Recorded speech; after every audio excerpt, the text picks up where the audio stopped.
লক্ষ্মীপুরের এনিমের কাছে আমার বিচার দিলাম। লক্ষ্মীপুর জেলা যুবদলের নবগঠিত পূর্ণাঙ্গ আহ্বায়ক কমিটিতে স্থান না পাওয়ায় তীব্র ক্ষোভ ও হতাশা প্রকাশ করেছেন সাবেক জেলা আহ্বায়ক কমিটির সদস্য সুমন চৌধুরী। দীর্ঘ 17 বছরের রাজনৈতিক ক্যারিয়ার, আন্দোলন সংগ্রামে সক্রিয় অংশগ্রহণ এবং দলের দুঃসময়ে রাজপথে থাকা সত্ত্বেও কমিটিতে তাকে রাখা হয়নি বলে অভিযোগ করেন তিনি।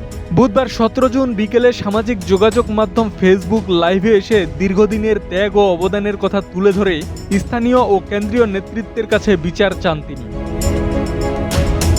ওই ভিডিওতে সুমন চৌধুরী দাবি করেন তিনি দীর্ঘ 17 বছর ধরে লক্ষ্মীপুর জেলা যুবদলের রাজনীতির সঙ্গে জড়িত ছিলেন।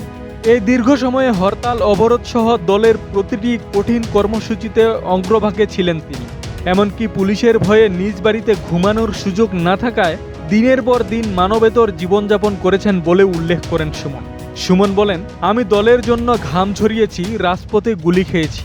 আমার রাজনৈতিক কর্মকাণ্ড ও দলের প্রতি আমার নিবেদনের কথা বাবা জানতেন। আমাকে কমিটিতে মূল্যায়ন না করায় তিনি চরম মানসিক কষ্ট পেয়েছিলেন, যা তার স্ট্রোকের কারণ হয়ে দাঁড়িয়েছিল। আমার বাবা আজ বেঁচে নেই, কিন্তু আমার উপর অবিচার করা হয়েছে। কমিটি থেকে বাদ পড়ার পেছনে সুনির্দিষ্ট কোনো কারণ জানানো হয়নি বলে অভিযোগ করেন তিনি। তিনি বলেন, আমার বিরুদ্ধে চাঁদাবাজি, সন্ত্রাসী কর্মকাণ্ড বা শৃঙ্খলা ভঙ্গের অভিযোগ থাকলে তা প্রমাণ করা হোক। যদি প্রমাণ করতে পারেন তাহলে আমি যে কোনো শাস্তি মাথা পেতে নেব, কিন্তু আমাকে কেন বাদ দেওয়া হলো সেটি জানতে চাই।